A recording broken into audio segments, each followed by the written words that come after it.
আল্লাহ সূরা বুরুজে বলেন ওয়াস-সামাই যাতিল বুরুজ। আল্লাহ বলেন কসম, তারকার কসম, নক্ষত্রের কসম। ওয়াল ইয়াউমিল মাউউদ। আল্লাহ বলেন কসম পরকালের, যেদিন আমি আল্লাহ বিচার করব, পুনরায় তোদেরকে আবার জীবিত করব, সেই কিয়ামত দিবসের কসম। ওয়া শাহিদিন ওয়া মাশহুদ। আল্লাহ বলেন জুমার দিনের কসম, আরাফার কসম। এই চারটা কসম আল্লাহ করছে। ওয়াস সামাই যাতিল বুরুজ ওয়াল ইয়াউমিল মাউউদ ওয়া শাহিদিন ওয়া মাশহুদ। কয়টা কসম? চারটা কসম করছে আল্লাহ। চারটা কসম করে আল্লাহ বলেন কুতিলা আসহাবুল উখদুদ। চারটা কসম করে আল্লাহ যেই কথাটা বলছে, এই পয়েন্টটাই আপনাদের স্মরণ রাখতে হবে। যদি আলোচনা শুনতে চান তাহলে সামনে বোঝার জন্য এই পয়েন্টটা খুব জরুরি। চারটা কসম করে রব্বে কারীম বলেন কুতিলা আসহাবুল উখদুদ। গর্ত খননকারীর উপরে আমি আল্লাহর অভিশাপ। কার উপরে অভিশাপ? গর্ত খননকারীর উপরে আমি আল্লাহর অভিশাপ। বলুন কার উপরে অভিশাপ? গর্ত খননকারীর উপরে আল্লাহর অভিশাপ। এই কথাটা আপনাদের স্মরণ থাকতে হবে। এই এতটুক কথা স্মরণ না রাখলে সামনের আলোচনা বোঝা বড় কঠিন হবে। খুব মনোযোগ দিয়ে শুনবেন। আল্লাহ সাতটা কসম কাইরা একজন জালেমকে আল্লাহ অভিশাপ দিছে। গর্ত খননকারী জালেম। আল্লাহ বারবার বলেন গর্ত খননকারীর উপরে আমি আল্লাহর অভিশাপ। তাও সাতটা কসম করে হচ্ছে অভিশাপ। কসম অভিশাপ, কসম অভিশাপ, কসম অভিশাপ। গর্ত খননকারী। এই জায়গা ওয়াজটা রাখেন, এরপরে আসুন এই সূরা নাযিল হলো কেন বলেন? নির্যাতিত মুসলমানদেরকে সান্ত্বনা দেওয়ার জন্য। হেডলাইন মুখস্থ রাখতে হইব। আপনারা আমার আনছেন অভিগঞ্জ থেকে, হত্যিকা গিচ্ছা উনবার লেগে আনছেন নি? গল্প, কাল্পনিক কথা, হ্যাঁ ফিরসা উড়া গেছে সাগর ওই নদী নিফার, ইটা উনবার লেগে নি? খবর ভাঙ্গে আছে, আগুন লেগেছে, ওইটা দূর মারছে, ইটা উনবার লেগে আনছো। তাহলে একটু মনোযোগ দিয়ে শোনেন। যদি মনোযোগ দেন খুব সহজে বুঝবেন। এই পয়েন্টগুলো ইয়াদ রাখবেন। সাতটা কসম করে নির্যাতিত মুসলমানদেরকে সান্ত্বনা দেওয়ার জন্য আল্লাহ সূরা বুরুজ নাজিল করছে। আমি যদি আপনাদেরকে জিজ্ঞাসা করি আল্লাহ সূরা বুরুজ কেন নাজিল করছে, আপনারা বলবেন নির্যাতিত মুসলমানদেরকে সান্ত্বনা দেওয়ার জন্য নাজিল করছে। কসম কয়টা কাটছে? চারটা। চারটা কসম করে অভিশাপ কারে দিল? গর্ত খননকারীর উপরে আল্লাহর অভিশাপ। এখন আসুন আমরা পয়েন্ট বোঝা দরকার। প্রথম প্রশ্ন হলো নির্যাতিত মুসলমানদেরকে আল্লাহ সান্ত্বনা দিয়েছে সূরা বুরুজ নাযিল করে, মানলাম। কিন্তু সূরা বুরুজের ভিতরে কি এমন ঘটনা আছে যেই ঘটনা শুনাইয়া সান্ত্বনা দিছে? ঘটনাটা তো জানা দরকার। কথা বলেন যে এমন কি আছে সূরা বুরুজের ভিতরে যেটা শুনাইয়া নির্যাতিত মুসলমানদেরকে আল্লাহ সান্ত্বনা দিল?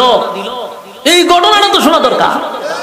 এই ঘটনাটাও কোনো গল্প নয়, কোনো গিচ্ছা নয়, তাফসীরের ভিতরে এই ঘটনাটা আল্লাহ উল্লেখ করছে। এই ঘটনা কি?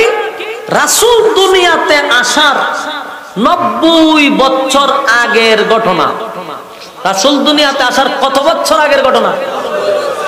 90 বছর আগের ঘটনা। এই সময় রাসূল দুনিয়াতে নাই। এই 90 বছর আগের ঘটনাটা আল্লাহ সূরা বুরুজের ভিতরে ঢুকাইয়া তখনকার নির্যাতিত মুসলমানদেরকে সান্ত্বনা দিছে। এখন আপনাদের প্রশ্ন, 90 বছর আগে কি ঘটছিল? ঠিক না? 90 বছর আগে ঘটনাটা কি? 90 বছর আগে একটা ঘটনা ঘটছিল। 90 বছর আগে তখনকার সময়ে একজন জালেম শাসক ছিল। কি ছিল? জালেম শাসক। জালেম শাসক ছিলেন। জালেম শাসকের কাজ হইল কারণে অকারণে মানুষের উপর নির্যাতন করা। আমনে কথা বললেই আপনার উপরে নির্যাতন করা, কারণে আপনাকে হয়রানি করা, এটা হলো জালেম শাসকের কাজ। তখনকার যুগে একজন জালেম শাসক ছিল, সে নিজেকে খোদা দাবি করত, বলতো আমি তোমাদের রব, আমি তোমাদের প্রভু। যারা তাকে খোদা মানত না তাকে তারা হত্যা করত। এই প্রভু নিজেকে খোদা দাবি করত, হয়তো আমি তোমাদের রব, আমি তোমাদের প্রভু। তারা যে খোদা মানত না তারা হত্যা করত। আমার কথা বুঝতে জন্যই কত বড় জালেম শাসক। তখনকার যুগটা ছিল জাদুবিদ্যার যুগ, জাদুবিদ্যা বেশি চলতো। তো সবচেয়ে প্রবীণ জাদুঘর সে বৃদ্ধ হয়ে গেছে, বুড়ো হয়ে গেছে। তো সে একদিন বাদশাকে বলল যে আমি যদি মারা যাই তা আমার এই জাদুবিদ্যা তো আরেকজনের শিখাইয়া যাওয়া দরকার, তাই আমাকে আপনি একজন মেধাবী ছাত্র দেন, যারে আমার এই আগাম কুগাম শিখাইয়া যাওয়ান যায়। তো বাদশা চিন্তা করলো কথা তো ঠিক, একটা মেধাবী ছেলে তালাশ করে বাইর করছে, বাইর করে এই বৃদ্ধরে দিছে যে এরে তুমি জাদু শিখাইও। বৃদ্ধ যা শিখছিল তা যুবকরে শিখানোর চেষ্টা করা শুরু করছে। যুবক তার বাড়ির থেকে প্রতিদিন বৃদ্ধর কাছে যায় জাদু শিখতে। একদিন রাস্তার মধ্যে দেখে এক হুজুরে ওয়াজ করে, মনে করেন আপনার এই রাস্তা দিয়ে যাইতে চাই, দেখে আমি কেন ওয়াজ করি, হেওয়া এফেন্ডেলও বলছে এরকম বিষয়টা।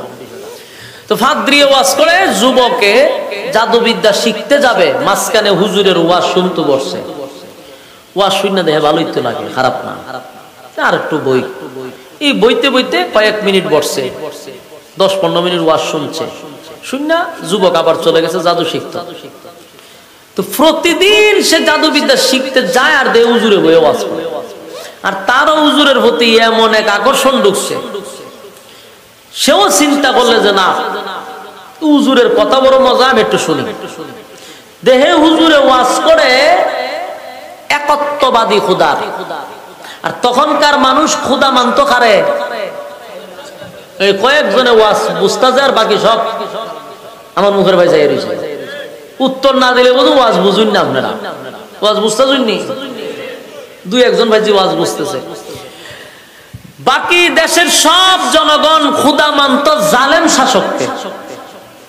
আর এই যুবক ওয়াজ শুনলো, ফাদ্রিয়ে ওয়াজ করে একত্ববাদী খুদা। যুবকে চিন্তা করছে কিরে, ফাদ্রি দি খুদা আর একজন কয়, আর দেশের সব জনগণ আমরা যে মানি ওই বাদশারে খুদা মানি, হুজুর দেখো খুদা বলে আর একজন আছে। এটা নিয়ে সে খুব চিন্তায় আছে। তো এরপরে জাদু শিখে আর হুজুরের কাছে আস্তে আস্তে একদিন কথা শুনতে শুনতে, তার আসল রবের কথা শুনতে শুনতে সে এই হুজুরের হাত ধইরা কালেমা কইরা ঈমান আনছে। ঈমান আনছে, আনার পরে প্রচুর স্টাডি করতে শুরু করলো, গবেষণা শুরু করলো, ভাবতে শুরু করলো। ভাইবা কয় ঠিকই তো আছে, বাদশা খুদা হইব কেমন? এটা আমাদের মতো না, তুই খুদা হয় কেমন? এই বিষয় নিয়ে খুব চিন্তিত। আর যুবক যত ভাবতেছে, আল্লাহ তার রাস্তা তত সহজ করে দিতেছে। এই বিষয়টা তার ভিতরে সবসময় একটা টেনশন আর চিন্তা, যে মানুষ যে সবাই বাদশারে খুদা মানে, তা আসল খুদা না, মানুষ তো তারা খুদা মানে। এর ভিতরে তার ভিতরে একটা সন্দেহ আছে, হাসা ওই পাদ্রিটা সঠিক না বাদশাই সঠিক, এটা নিয়ে একটা চিন্তা আছে। একদিন রাস্তা দিয়ে যাওয়ার সময় দেখে গ্রামের সব মানুষ এক রাস্তার মধ্যে দাঁড়ায় রয়েছে। সে যাবে রাস্তার ওই পারে, কিন্তু মাঝখানে দেখে একটা ভয়ঙ্কর এক প্রাণী বসা, ভয়ঙ্কর প্রাণী।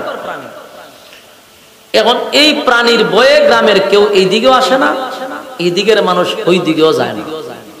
যুবক পড়ছে মহা মুসিবত, আমি যাবো কেন? এই প্রাণীর ভয়ে সব মানুষ দাঁড়িয়ে আছে। হঠাৎ করে যুবকের মাথায় একটা প্ল্যান আসলো, যে আজকেই আমার পরীক্ষা করার সময়, আসল রবকে। আজকে আমি পরীক্ষা করবো যে আসল রবকে। এই বইলা সে একটা পাথর লইছে, ছোট্ট পাথর লইয়া কইতাছে, যদি একত্ববাদী খোদা সঠিক হয়, পাদ্রী যে দাওয়াত দিছে সেই খোদা যদি সত্য হয়, তাহলে পাথর দিয়া তো একটা মুরুগ মারাও সম্ভব না। কিন্তু এই পাথরটা মারার সাথে সাথে যেন এই ভয়ঙ্কর প্রাণী মারা যায়। সঠিক খোদা যদি হয় পাদ্রিকটা, আর যদি সঠিক খোদা না হয় তার এটা মরবে না। এই বইলা ডিল মারতেই ছোট্ট পাথরটা ডিল মারছে, একদিকে ডুইকা আর একদিকে বেরিয়ে গেছে। ওই প্রাণীটা জাগাতে মারা গেছে। বলুন তো দেখি, যুবকের ইমানি জজবা বাড়ছে না কমছে? ইমানি জজবা বেড়ে গেছে। এখন তো যুবক কয় সর্বনাশ, আমার টার্গেট ঠিকই আছে, খুদার পরিচয় পেয়ে গেছে। খুদার পরিচয় পেয়ে যুবক খুব খুশি, আমি আমার রবের পরিচয় পেয়ে গেছি। এতদিন এই বাদশাকে খুদা মানছি, হ্যাঁ কোনো খুদা টুদা না। দেশের মানুষও তারে খুদা মানতেছে, আসল রবের পরিচয় পেয়ে গেছি। যুবক এবার একটা ডং লিয়া পড়ছি আমিও। সম্মানিত সুধী, যুবক চিন্তিত। আমরা একটা কাজ করেন, বক্সে হালকা একটু ইকু দেন, বক্সে দেন। আপনি রিপিও কি কয়টারে মনিটরে দিয়েন না, মনিটরটা আমার কাছে তো, বক্সে দেন, হালকা দেন, শ্বাসটা না টানে। সম্মানিত সুধী, এখন এই যুবক তার ইমানি জজবা বাড়ছে। সে চিন্তা করলো আমি আসল রবের পরিচয় পাইছি। আমল শুরু করছে, ইবাদত শুরু করছে, রবের প্রতি তার যথেষ্ট পরিমাণ বিশ্বাস চলে আসছে, জান প্রাণ দিয়ে রবের গোলামি করা শুরু করছে। কিন্তু ওই যে প্রাণী মারছিল, গ্রামের মানুষ দেখছিনি, এই গ্রামের মানুষ এই দৃশ্য দেখতে হয় এই যুবক সাধারণ কোন যুবক না। এটা স্বাভাবিক কিনা? আমনের সামনে যদি আমি বড় একটা বাঘ মেরালে ডিল মেরা, তা আমার মুড়িদানের আর অভাব করতো না। কতক্ষণ ঠিক নেই? মানে বাংলাদেশ ফু দিয়া ডিম পাঠাইলে মুড়িদানের অভাব নাই, লাইন ধরে মুড়িদানের, বেড়া বেড়ি যা আছে সব মুড়ি দিয়ে জায়গা। আর এই যুবক একটা প্রাণী মারছে, বিশাল ভয়ঙ্কর প্রাণী, তাও ছোট্ট একটা কণা পাথর দিয়া। বুঝেননি কি পরিমাণ তার ভক্তবৃন্দ বাড়ছে। মানুষ কয় এই যুবক সাধারণ না, তো মানুষ তার কাছে যায়। যুবক গেলে পরে ফু দেয়, তো অনেক রোগ ভালো হয়ে যায়। কুষ্ঠ রোগ লইয়া যায়, ফু দিলে ভালো হয়ে যায়। আতুল্লুলা মানুষ যায়, ফু দিলে ভালো হয়ে যায়। কেরামতি খালে আরো বাড়তেছে। মানুষ কয় সর্বনাশ, এই যুবক সাধারণ না। এরকম করতে করতে এইগুলা কিন্তু একসময় সইরা যায়। একজনের মুখ থেকে আরেকজন, একজনের মুখ থেকে আরেকজন, করতে করতে পার্লামেন্টে এই খবর চলে গেছে। পার্লামেন্টে একজন অন্ধ মন্ত্রী ছিল। কি মন্ত্রী? অন্ধ মন্ত্রী, চোখে দেখতো না। এই অন্ধ মন্ত্রীর খানে গিয়া মেসেজ গেছে যে কই মন্ত্রী সাহেব, সারা জীবন তো আর দুনিয়া দেখছেন না, অন্ধ মানুষ আপনি, আপনার চোখ ভালো হওয়ার একটা মেডিসিন পাইছে। অন্ধ মানুষ যদি উনি চোখ ভালো হইব, তার কত আনন্দ। জিগায় কিভাবে? অমুক জায়গায় অমুক একটা যুবক আছে, তার কাছে গেলে আপনার চোখ ভালো হবে। এই মন্ত্রী কথা শুননা যত স্বর্ণ হীরা মণি মুক্তা আছে সব বাস্কর ভিতরে বইরে গেছে যুবকের কাছে। গিয়া কয় যুবক, এই বাস্ক খুলো, এটার ভিতরে সব স্বর্ণ আছে। জিগায় কেন? বিনিময়ে চোখ ভালো করে দাও। যুবক কয় চোখ ভালো করার ক্ষমতা তো আমার না, আমি তো চোখ ভালো করতে পারি না। তো মানুষ যে বলে তুমি এটা করে দাও সেটা করে দাও, বলে এগুলো তো আমি ভালো করি না, আমার রব ভালো করে। এই কথা শুনিয়া মন্ত্রী মারছে হাসি। জিগা আপনি হাসেন কা? হয় তুমি যে রবের কথা কইতেছো, আমি তো হারা দিন রবের কাছেই থাকি। চোখ যদি বালা করতো থেকে আর তোমার কাছে আইতাম। ওই অন্ধমন্ত্রী মনে করছে রব মানে বাদশাহ, কারণ দেশের সব মানুষ তো তার রবই মানে। মন্ত্রী কয় আমি হারা দিন তাহিয়ার কাছে, এ কি এর খুদা আমি বুঝি টুঝি না, এতে কি চোখ বালা করতো? হাজারা কথা। যুবকে কয় আপনি যেই বাদশার কথা বলতেছেন সে তো খুদা হওয়ার কোন যোগ্যতা রাখে না, খুদা হওয়ার কোন যোগ্যতা তার নাই। মন্ত্রী কয় তার মানে তুমি কি বাদশাকে খুদা মানো না? বলে না। এর পরিণাম তো ভালো হবে না, বলে জানি মৃত্যুদণ্ড হবে, আমি আমার আসল রবের জন্য জীবন দিতেও প্রস্তুত। মন্ত্রীর কাছে বলতেছে যে সে কোনদিন খুদা হতে পারে না, সে একটা জালেম শাসক, তাকে যে খুদা মানে না তাকে সে হত্যা করে, সে আবার খুদা হয় কেমনে? তখন বলতেছে বাবারে এই ফেসা আমার ভালো লাভ নাই, তুমি আমার চোখ বালা করে তো আমি যাইগা। যুবক কইতে চোখ তো আমি বালা করি না, তো তোমার রব রে কেউ চোখ বালা করে দিত? কয় আমার রব তেমনে ভালো করে না। তো কেমনে ভালো করে? আপনি কালেমা পড়ে আগে রবের উপর ইমান আনতে হইব। ইমান যদি আনেন আমি আমার রবের কাছে একটু রিকোয়েস্ট করতে পারি, আমার রবের দয়া মায়া হইলে আপনারা ভালো করে দিন। মন্ত্রী চিন্তা করলো দুনিয়া তো কিরম দেখছি না, এখন চোখ তো আমার দরকার। ঠিক আছে কালেমা পড়লাম, কালেমা পড়ছে, ইমান আনছে। যুবক এবার আল্লাহর কাছে হাত তুললে কান্না শুরু করছে, আল্লাহ মন্ত্রীর চোখ বালা করে দিছে। এখন তো মন্ত্রীদের ছবি দেখে, ঘটনা কি তার ছবি দিতে যায়। পৃথিবী এত সুন্দর, মানুষ এত সুন্দর, জীবনে দেখছে না আপনারা কি করতে পারে এটা তো আপনারা বুঝে নেব। একের এক জায়গা খালি থাকবো নি, দৌড়াদৌড়ি করবো, ঠেলা মারবো, খামসা মারবো, মানুষের দিনে সিমটি মারে, খামসা মারে, ঠেলা মারে, ধাক্কা মারে, লাইটও গিয়ে দৌড়ালায়, কারেন্টও দৌড়ালায়। জীবনে দেখছে না, ঠিক নেই। মন্ত্রী তখন আর এক জায়গাত নাই। তো এগুলা করতে করতে একদিন পার্লামেন্টে গেছে। অন্ধ মানুষ যারা দেখবেন এরা দাঁড়ানোর সিস্টেম ভিন্ন, এদের হাঁটার সিস্টেম ভিন্ন। এবার এক জায়গায় দাঁড়ায় থাকলে এইরকম ভাবে দাঁড়ায় থাকে, ঠিক নেই। আজকাতে মেতে করে আমরা দাঁড়ায় থাকে, এক জাতি ভাবে দাঁড়ায়, দেখা হইয়াই দাঁড়ানি সিস্টেম তার এইরকমই ছিল। এখন তো তার চোখ ভালো হয়েছে, এখন তার দাঁড়ানি সিস্টেম হলো আমাদের মতো। বাদশা দূর থেকে এটা ফলো করছে, যেহেতু অন্ধ আছে তুই এক জায়গায় চুপ করে দাঁড়াবি তো। এটি এখন খালি খুব চঞ্চল, হেই গানো যায়, হে গানো লাড়া মারে, গানো টেক্কা মারে। ঘটনা কি? মধ্যে বাদশা ডাক দেখো দিকে, তুই কি চোখে দেখস? দেখি তো। হ্যাঁ কেমনে দেখস? চোখে দেখতে না? বলে আমার রব বালা করছে। রব বালা করছে কইছে পড়ে। বাদশায় খুশির চুটে ডিজে গানের আয়োজন করছে। ডিজে গান লাগা কে রে? হ্যাঁ আমি যে ভালো করছি এটা তো আরো জোরে খাওয়া দরকার। তুই যে আমার আগে কইতে তাহলে বিশাল আয়োজন করতাম। আমি যে ভালো করছি তুই পার্লামেন্টে কইছস, আমার কলিজা ঠান্ডা হয়ে যায়। মন্ত্রী কয় তুই কি আসলেই খোদা? পার্লামেন্টের সামনে কয় হ্যাঁ তুই কি আসলেই খোদা? তুই তো আস্তে একটা হুদা, তুই কি এর খোদা? তুই যদি খোদা হইতে আমার চোখ বালা করে দিত। হ্যাঁ মানুষের কাছ থেকে জোর কইরা খোদাই আদায় করে নিছস। আমি অন্ধ ছিলাম এতদিন, তুই যদি খোদা হইতে আমার চোখ বালা করে দিতি। আমাকে যে চোখ বালা করেছে উনি হলেন আমাদের স্রষ্টা। তোরে যিনি সৃষ্টি করছেন, আমার যিনি সৃষ্টি করছেন, সাত আসমান, সাত জমিন, সূর্য চন্দ্র, গ্রহ নক্ষত্র, কুল কায়নাত যিনি সৃষ্টি করলেন হুকুম দিয়া, তিনি হলেন আমার রব আল্লাহ। বাদশার মেজাজটা গরম হয়ে গেছিল, চান্দি ফুড়া গরম।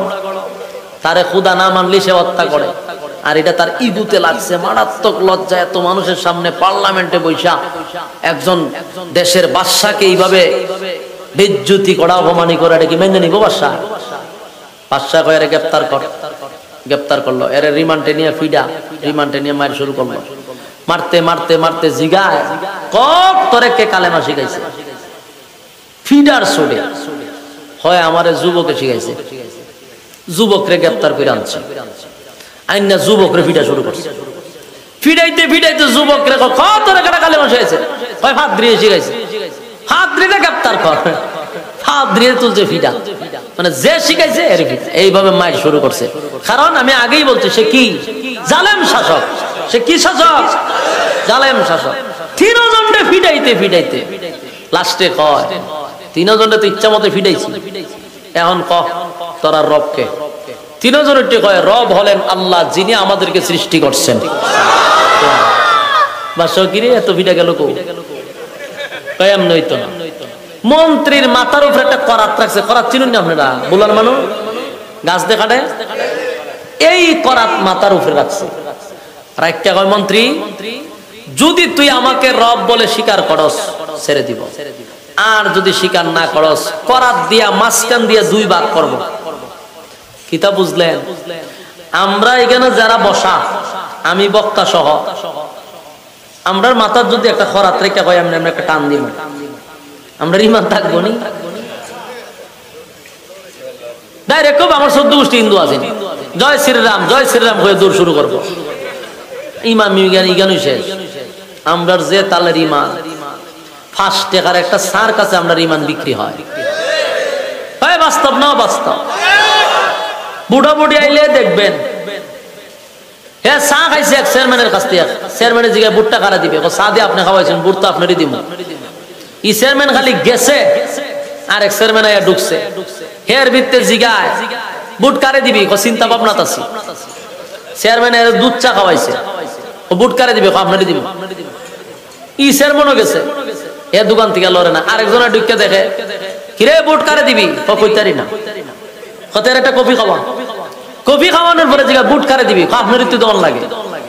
বলুন তো বুট কয়টা দিছে, কয়জন রে? যেই লোক গুলারে 5 টাকা দিলে ইমান জায়গায়, হের আবার খরাত লাগেনি, কথা কই না দি, চা কফি খাওয়াইলে ইমান শেষ, হের আবার খরাত লাগবো? হ্যাঁ আমরা খরাত লাগবো না, গুলির আওয়াজ শুনলে আমরা ডাইরেক্ট কালে মলমে ঘুরে বয়ে থাকি, ঠিক না? আমরা রইল ইমান। কিন্তু এই মন্ত্রী সবে মাত্র কালেমা ভুইরা ইমানের পরীক্ষা তার উপরে চলে আসছে, সে বাদশারে ডাইরেক্ট বলছে 2 ভাগ করে ফেল, কিন্তু ইমান দিব না। তার 1 নম্বর কারণ হলো, আমি আমার রবকে শুধু একদিন ডাক দিয়েছিলাম, আমার রব আমার ডাকের সাড়া দিয়া আমার চক্ষু ভালো করে দিছে, সেই রবের সঙ্গে আমি বেঈমানি করব না।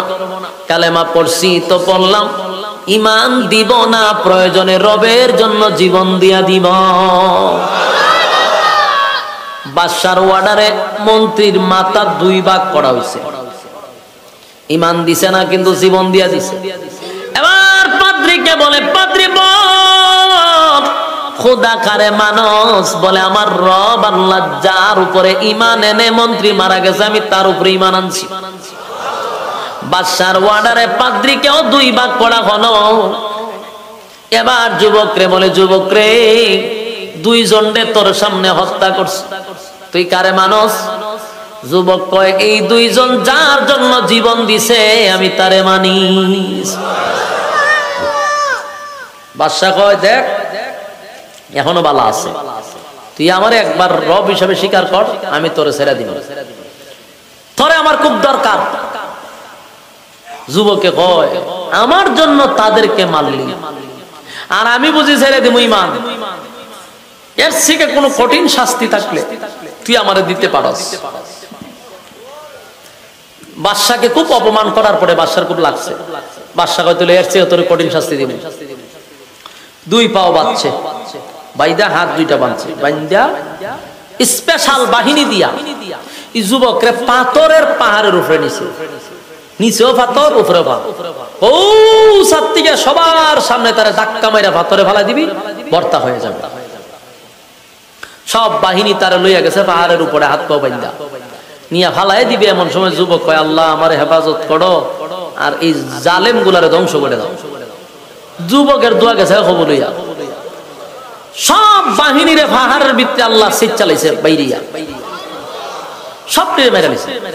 যুবক বাদশার সামনে হাজির, বাদশার জায়গায় কিতা খবর? বাদশা ছায়া দেখে বাহিনী নাই, যুবক কারা।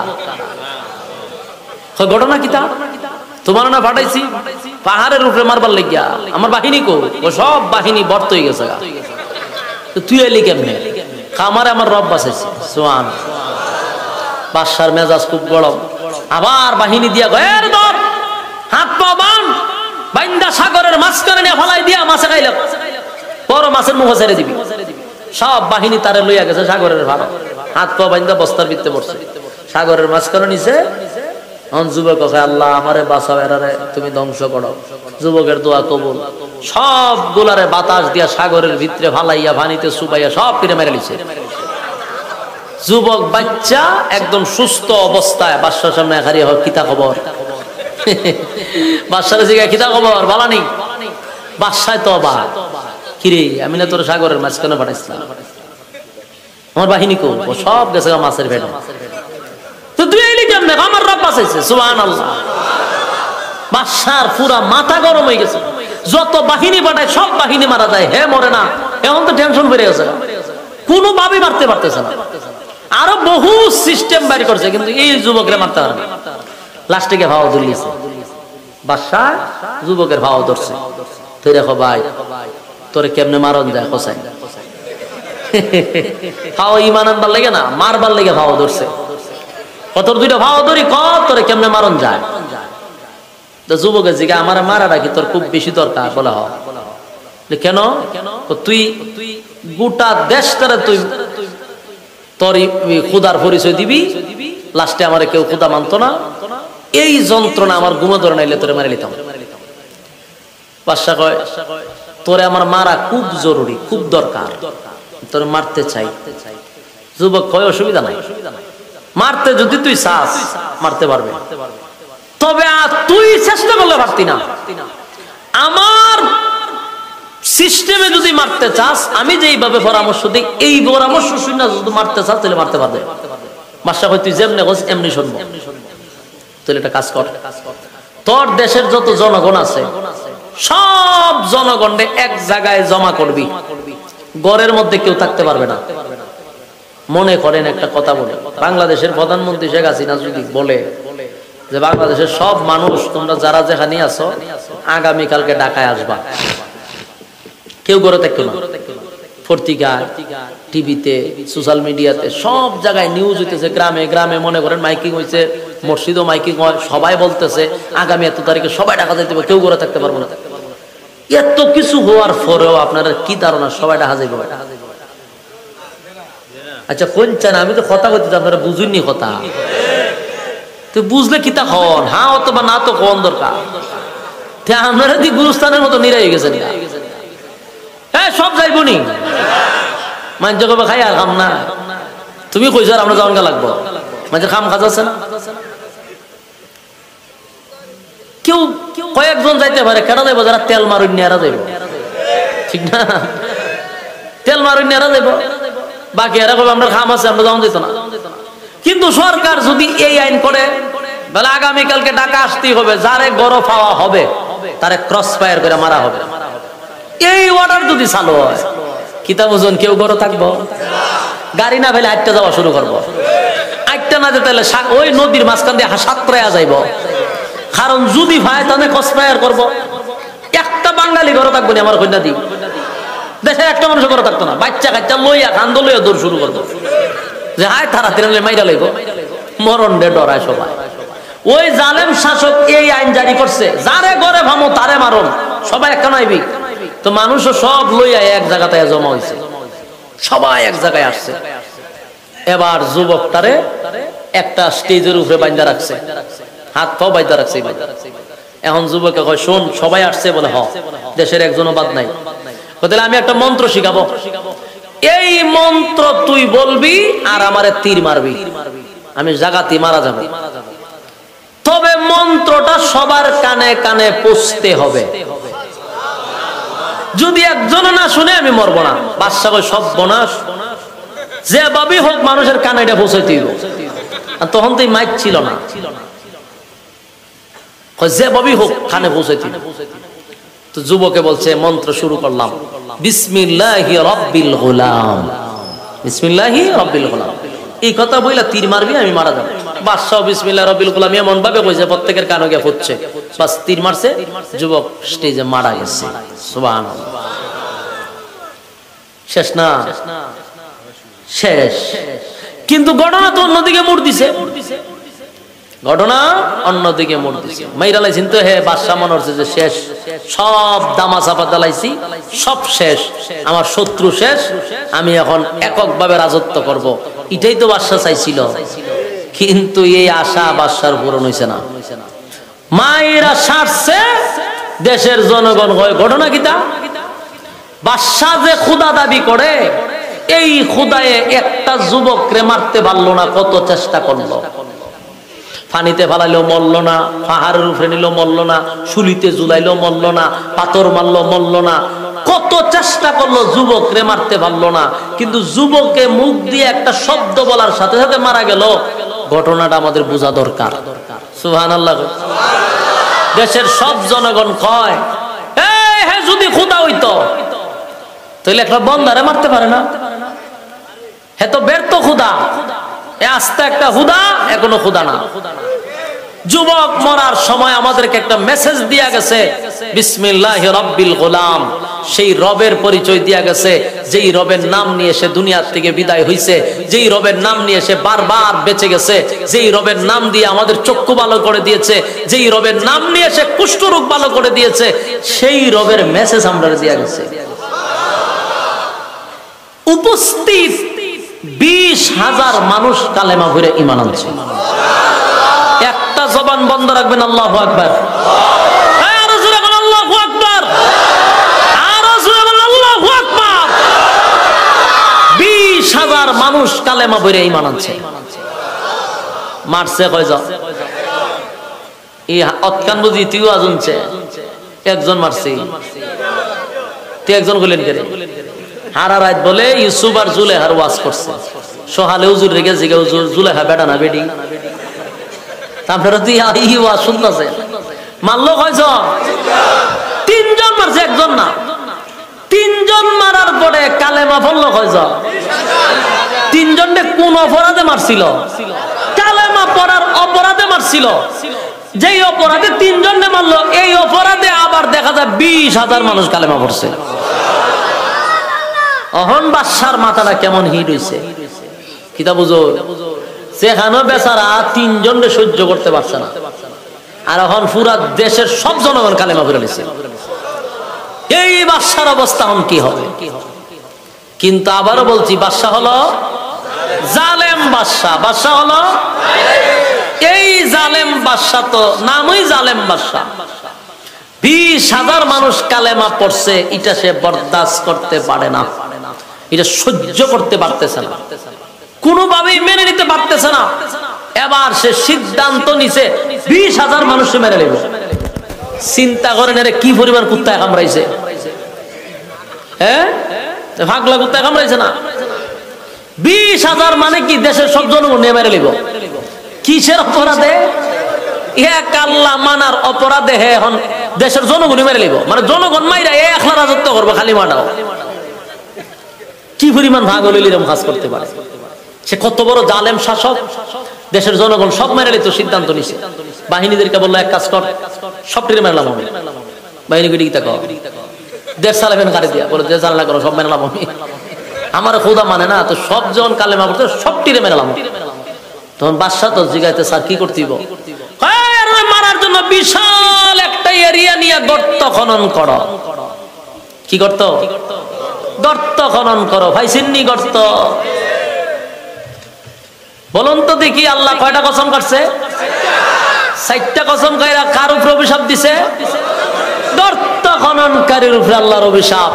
এতক্ষণে ভাই সিন্নি গর্ত করতে গেছে, এই জালেম শাসক গর্ত খনন করছে। আল্লাহ এই গর্তের কথাই কুতিলা আসহাবুল উখদুদ, আল্লাহ সেই গর্তের কথাই বলছে। সুবহান পাইছে? আল্লাহ বলেন ওয়াসসামাই যাতিল বুরুজ ওয়াল ইয়াউমিল মাউউদ ওয়া শাহিদিন ওয়া মাশহুদ। কয়টা কসম? 4টা কসম। গর্ত পাইছেন না আপনারা? আল্লাহ বলেন কুতিলা আসহাবুল উখদুদ, আল্লাহ বলেন গর্ত খননকারীর উপর আমি আল্লাহর অভিশাপ। গর্ত খননকারীর উপরে আমি আল্লাহর অভিশাপ। গর্ত খননকারীর উপরে আমি আল্লাহর অভিশাপ। এই হলো সেই গর্ত। বাদশা গর্ত খনন করছে গোটা দেশের সব জনগণ মারার জন্য। গর্ত খনন করিয়া আল্লাহ বলেন আন্নারি যাতিল ওয়াকুদ إذ هم عليها قعود وهم على ما يفعلون بالمؤمنين شهود وما نقموا منهم إلا أن يؤمنوا بالله العزيز الحميد رب كريم কসম করছি গো, জালেম বাদশার আল্লাহ বলেন গর্ত খননকারীর উপর আমি আল্লাহর অভিশাপ, জালেম শাসকের উপরে অভিশাপ, গর্ত যে খনন করছে তার উপর অভিশাপ। আন্নারি যাতিল ওয়াকুদ, দাউ দাউ করে আগুন জ্বলছিল, ইযহুম আলাইহা কুউদ, তারা সব দেখছিল, ওহুম আলা মা ইয়াফআলুনা বিল মুমিনিনা শুহুদ, মুমিনদের সাথে যা কিছু ঘটেছিল সব তারা দেখেছিল। দাউ দাউ করে কিসের আগুন, কি দেখেছিল, কি হয়েছিল, সবগুলা বিস্তারিত পাবেন। আল্লাহ বলেন এই জালেম শাসক তখন বিশাল একটা গর্ত খনন করছে, গর্ত খনন করিয়া গর্তের ভিতরে আগুন ধরায়া দিছে।